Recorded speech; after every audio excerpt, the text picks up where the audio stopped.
Hi, everybody.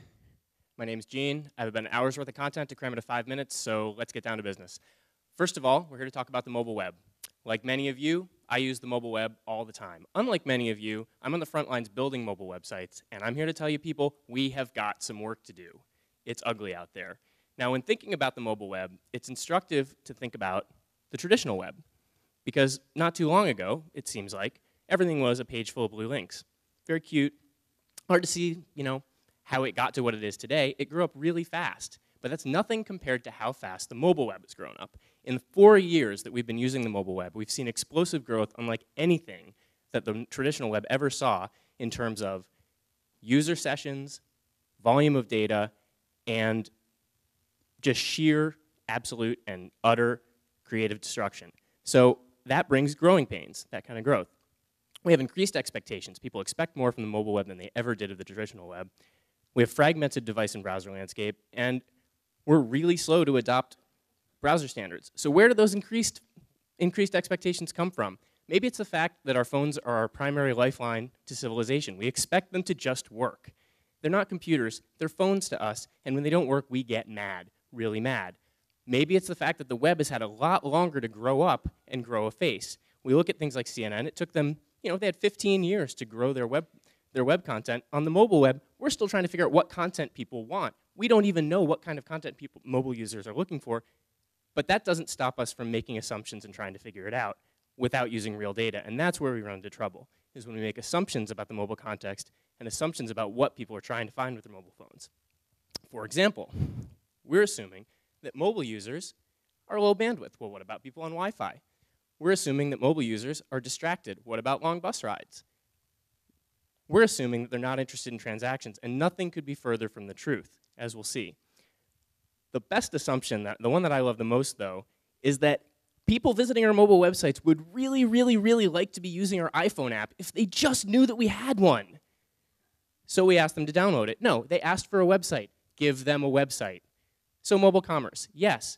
Mobile users want to conduct transactions. They just can't do it because you're making it too hard for them. Streamline the process, keep it simple. Where are we failing? Well, if you look at this, it really shouldn't be this hard. Mobile users are trying over and over and over again to conduct transactions, and for a variety of reasons, they're failing, but they're not failing. We, the people who are providing mobile commercial interfaces, are failing. Here's a great example. How would you like to draw a customer journey map of this attempt over 15 steps to purchase a flower order for someone using your mobile phone? I'll give you a hint. It has about 15 steps, and it ends in tears. The other big assumption that mobile commerce providers tend to make is that luxury buyers aren't interested in spending on their mobile phones, and nothing could be further from the truth. There's a book company that decided to hide the rare books because they were big ticket items, and yet people do buy expensive luxury items via their phones, the data shows. Commerce is advanced material, though. We're failing on table stakes. I defy you to try to get to any of the content on this page because there's a huge light box in the middle that you need to have teeny, teeny little fingers to get through. One of the biggest opportunities you have to lose customers is with your email marketing, because where are we triaging our email these days? On our mobile phones.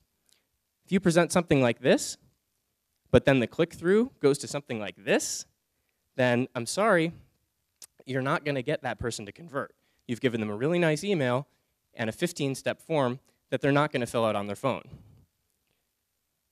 So how can we do it right? How can we do it better? Think about the customer experience. Streamline those experiences. Here's a great example, Zipcar. The process of reserving a Zipcar via your phone is extremely simple and streamlined, and it just works. Live Nation has streamlined their ticket buying, but they don't take the content away.